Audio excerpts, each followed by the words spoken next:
ये बोतल मैंने नीचे से उठानी है और अगर मैंने इसको उठाने के लिए मैं ऐसे ऐसे उठाऊंगी, ठीक है, ये सही है, या फिर मैंने इसको फिजा अगर आपका प्रॉब्लम कमर है तो जो आपने दूसरा तरीका अख्तियार किया वो ही सही तरीका है, बिकॉज इसमें आपका जब झुकने से जो आपके प्रॉब्लम डिस्क का होने का खतरा था वो आपने काफ़ी मिनिमाइज कर लिया। ओके, तो that is the right way. अच्छा, हम फिर घर में ये वाली गलतियां करते हैं, कुछ गिरा यूं उठा लेंगे, किसी भी पोस्टर से झुक जाएंगे, वो सारी एक्टिविटीज़ जो है, जो बॉडी लैंग्वेज है हमारी लाइफस्टाइल की, वो हम गलत यूज़ करते हैं। इसी वजह से हम सीवियर पेन की तरफ चले जाते हैं।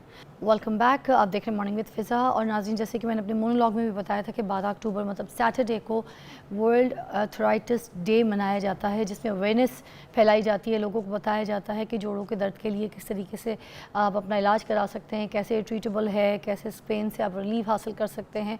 और क्योंकि हम उस दिन लाइव नहीं होते, इस वजह से हमने आज ख़ास तौर पे इस टॉपिक को डिज़ाइन किया और हमने एक ज़बरदस्त पर्सनालिटी जो है, जो कि प्रोफेसर हैं, उनको हमने ख़ास मदऊ किया ताकि हम इस अवेयरनेस प्रोग्राम में हिस्सा ले सकें और आपको बता सकें कि किस तरीके से आप अपने जोड़ों के दर्द को ठीक कर सकते हैं और जोड़ों के दर्द से कैसे, पेन से आप कैसे रिलीफ हासिल कर सकते हैं। हमारे पास मौजूद हैं प्रोफेसर अहमद सईद साहब, जो कि ज़बरदस्त डॉक्टर एंड रेम्यूटोलॉजिस्ट हैं हमारे पास।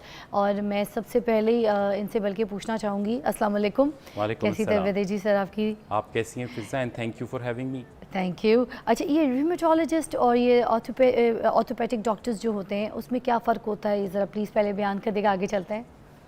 फिज़ा, इस बात को इस तरह समझ लीजिए कि जिस तरह कार्डियोलॉजिस्ट होता है और कार्डिक सर्जन, तो जब किसी को कोई दिल की तकलीफ़ का ख़दशा उसे होता है कि मुझे सीने में दर्द है, तो वो कभी भी कार्डिक सर्जन के पास डायरेक्ट नहीं जाता, वो पहले कार्डियोलॉजिस्ट को मिलता है। इसी तरह जोड़ों के इमराज के जो मेडिकल तरीके से जो इलाज करते हैं जो डॉक्टर्स, वो रूमेटोलॉजिस्ट होते हैं और इस शोबे को रूमेटोलॉजी कहते हैं। ये एक मेडिसिन की आगे ब्रांच है, सब स्पेशलिस्ट है। इसमें सर्जिकल तरीक़ों से इलाज नहीं होता और सबसे पहले जब भी किसी को जोड़ों का दर्द को आर्जा हो तो उसको पहले रूमेटोलॉजिस्ट के पास जाना चाहिए। अच्छा, ये तो आपने अच्छा बता दिया। अच्छा, जोड़ों में दर्द की जो वजूहात होती है, मैं चाहूँगी यहाँ से शुरू करें कि वो होती क्यों हैं, उसको बयान कीजिएगा।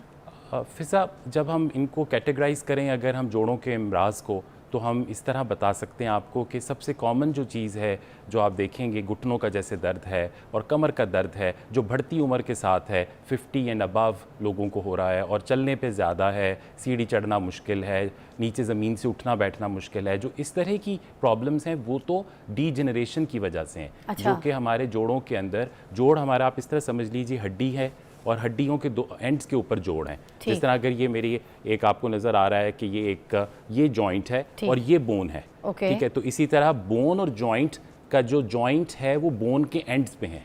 और इनके अंदर एक होती है चीज़, इसको गद्दी बोलते हैं हम, cartilage. Cartilage Aahista Aahista as के साथ घिसती है। सबसे ज़्यादा ये घिसावट घुटनों में होता है। सर, ये किस एज से कम होना शुरू हो जाती है? आप ये समझ लीजिए कि जो ही आप एडवांसिंग एज की तरफ जाते हैं, 40s 50s में ही कम होना शुरू हो जाती है। और अगर हम उसका एहतियात ना करें, वज़न ज़्यादा हो, हमारी बॉडी का वेट, हाँ, इस तरह की अगर हमारे बोदोबाश है, अगर हम ज़्यादा नीचे बैठते हैं, बहुत ज़्यादा, जैसे हमारे यहाँ बहुत ज़्यादा नीचे बैठना होता है, काम भी नीचे बैठ के ख़वातीन करती हैं, नमाज के लिए भी हम बहुत दफ़ा दिन में झुकते हैं। मोस्टली तो यही होता है, हम झाड़ू दे रहे हैं, बैठ के दे रहे हैं, तपड़ी लगा रहे हैं, बैठ के लगा रहे हैं, तो अब वाइपर शाइपर आ गए, तो ये वाले जो काम वगैरह करते हैं उससे भी हो जाती है। जी बिल्कुल, अगर आप उसको कहें जो कि हाउस चोर्स हैं जो कि ख़वातीन को करने पड़ते हैं, उसमें अगर वो अपने पोस्चर का ध्यान रखें तो नहीं होंगी, लेकिन बहुत दफ़ा हम अपने पोस्चर को बिल्कुल ध्यान नहीं रखते हैं और घुटनों पे बेजा वज़न आ रहा होता है, कमर पे आ रहा होता है, जिससे ये प्रॉब्लम हो सकती है। मैं प्रैक्टिकल भी करके दिखाना चाहूँगी कुछ लोगों को, क्योंकि हम अवेयरनेस प्रोग्राम कर रहे हैं, तो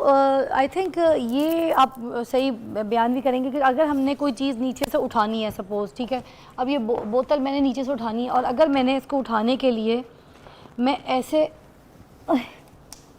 उठाऊंगी, ठीक है, ये सही है, या फिर मैंने इसको फिज़ा, अगर आपका प्रॉब्लम कमर है तो जो आपने दूसरा तरीका अख्तियार किया वो ही सही तरीका है, बिकॉज इसमें आपका जब झुकने से जो आपके प्रॉब्लम डिस्क का होने का खतरा था वो आपने काफ़ी मिनिमाइज कर लिया। ओके, तो that is the right way. अच्छा, हम फिर घर में ये वाली गलतियाँ करते हैं, कुछ गिरा यूँ उठा लेंगे, किसी भी पोस्टर से झुक जाएंगे, वो सारी एक्टिविटीज़ जो है, जो बॉडी लैंग्वेज है हमारी लाइफस्टाइल की, वो हम गलत यूज़ करते हैं। इसी वजह से हम सीवियर पेन की तरफ चले जाते हैं। जी, और लाइफस्टाइल में अगर आप मुझसे पूछेंगी कि एक चीज़ क्या है, तो मैं कहूँगा कि सबसे पहले वज़न को अपने ऑप्टिमल रखना, क्योंकि वज़न का बहुत रोल है इस डीजनरेशन में कार्टिलेज की। अच्छा। और फिर दूसरी तरह जब हम बात करें कि वज़न के अलावा अगर कोई एनवायरमेंटल फैक्टर या कोई चीज़ आप खुद से बेहतर कर सकते हैं अपनी, तो डाइट है। ठीक है, तो आप कार्टिलेज की बात करें तो डाइट पे भी मैं चाहूँगी बात कर लें। महविश की कॉल है अटक से, मगर थोड़ा सा महविश वेट कीजिएगा। मुझसे बताइए, कार्टिलेज जो बनता है वो क्या ऐसी कोई सब्जियां होती हैं जैसे आलू, अरवी, बैंगन, कोई ऐसी सब्ज़ी जिसको हम खाएं तो हमारा कार्टिलेज जो है वो सही ज़रा हमें प्रोड्यूस रहेगा, बनेगा? देखिए, जब डाइट आप पूछेंगी तो मैं कहूँगा कि डाइट में वेजिटेबल्स, फ्रूट्स का और इस्तेमाल ज़्यादा अगर हम रखते हैं, और अगर हम इसी तरह दाल है, सब्ज़ी ज़्यादा लेते हैं और फैट्स कम ले रहे हैं, कार्बोहाइड्रेट्स का इस्तेमाल कम कर रहे हैं, जिस तरह चपाती, चावल हैं, ये कम कर रहे हैं, और फैट्स में मोनोसैचुरेटेड फैट जिस तरह ऑलिव ऑयल है, तो एक डाइट है जो हमारे यहाँ तो उसको राइज नहीं है वो डाइट, पर उसको मेडिटेरेनियन डाइट कहा जाता है। इसका ताल्लुक ज़रूर है कि मेडिटेरेनियन डाइट जो कि इन कंट्रीज़ जो कि मेडिटेरेनियन सी के अराउंड हैं, जैसे स्पेनिश हैं, तो आप देखते हैं कि उनकी डाइट में ऑलिव्स बहुत होते हैं, उनकी डाइट में फ़िश बहुत होती है। तो ये फ़िश, ऑलिव्स एंड वेजिटेबल्स और लेग्यूम्स हम जिसे कहते हैं, तो अगर ये डाइट में आप रखें तो एक तो वेट मेंटेन रहता है, अच्छा। ठीक है, और आपकी जॉइंट हेल्थ बेहतर होती है, क्योंकि इसमें जो फ़िश है उसमें ओमेगा 3 फैटी एसिड्स हैं, और ओमेगा 3 फैटी एसिड्स का रोल है। अब मैं थोड़ा सा वापस आपके पिछले सवाल की तरफ जा रहा हूँ, इससे पहले कि आप कॉल लें। ये जो आपने पूछा था मुझसे कि वजूहात क्या होती हैं और उसमें कितनी किस्म के होते हैं, तो मैंने आपको कॉमनेस्ट फॉर्म के बारे में तो बता दिया, कार्टिलेज। लेकिन एक चीज़ जिसके बारे में अवेयरनेस देना रूमेटोलॉजिस्ट की जिम्मेदारी और मस्ट है, वो है सोजिश, इन्फ्लेमेशन की वजह से। एक तो हो गया ना घिसावट का अमल, दूसरा हो गया इन्फ्लेमेशन। और इन्फ्लेमेशन में जब मैं बात करूंगा तो मैं आपको बताऊंगा कि एक ऑटो इम्यून प्रोसेस होता है बॉडी में, कि आपकी अपनी बॉडी आपके अगेंस्ट हो जाती है। अब यहाँ थोड़ा सा रिजर्वेशन के साथ मैं एक लफ्ज़ इस्तेमाल कर रहा हूँ कि जैसे आपकी अपनी फ़ौज है और एंटी एयरक्राफ्ट मिसाइल्स उन्होंने लगाए हैं कि उन्होंने को बाहर से कोई जहाज़ आएगा तो उसको गिरा देना, पर गलती से अपना ही जहाज़ गिरा दें, तो ये मामला देखें कितना अजीब होगा कि आपका कुव्वत मुदाफ़ियत का एक निज़ाम है, इम्यून सिस्टम, उसमें कुछ ऐसी ख़राबी आए कि वो आपकी अपनी चीज़ों को डिस्ट्रॉय करना शुरू कर दे। ये ऑटो इम्यूनिटी है। ये वो सेगमेंट है जिसके लिए आपको रूमेटोलॉजिस्ट चाहिए, जो कि एक फिजिशियन है जो स्पेशली ट्रेंड हुआ है इन बीमारियों के लिए। और इन बीमारियों में सरे फहरिस्त कुछ बीमारियां हैं जिसमें रूमेटॉइड आर्थराइटिस है, जो कि 1% तक लोगों को कम्युनिटी में होगा। मतलब आप लोग जो है जड़ पकड़ते हैं बीमारी की, पेन किलर देके उसको छोड़ते नहीं होते। Exactly, thank you for bringing this up. Pain killer is not the answer, this not the solution.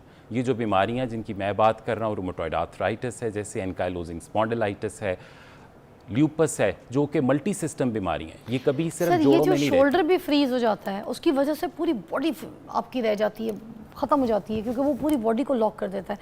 Why this happened, the shoulders, you know? इसको फ्रोजन शोल्डर बोलते हैं। अच्छा। और इसी तरह जिस तरह आपने कहा कि एक तो इंसान को पेन तंग करती है, लेकिन दूसरी चीज़ जो उसको तंग करती है वो उसकी वजह से जो दिक्कत है कामों में उसकी, अगर शोल्डर का प्रॉब्लम है तो ऑब्वियसली दिक्कत है कामों में, नहाना धोना, कपड़े बदलना। तो ये जो फ्रोज़न शोल्डर है वो अमूमी तौर पे दरमियानी उम्र के लोगों में देखते हैं हम, और इसके साथ डायबिटीज़ का बहुत ताल्लुक है। तो ज़ियाबीतस अगर अनकंट्रोल्ड है तो उसके साथ फ्रोज़न शोल्डर होता है, लेकिन ये उसके बगैर भी हो सकता है। और शोल्डर की और बहुत सारी वजूहात हैं, पर मैंने सिर्फ आपके सवाल क्योंकि फ्रोज़न शोल्डर से मुताल्लिक था, उसमें ज़ियाबीतस का ज़्यादा अमल दखल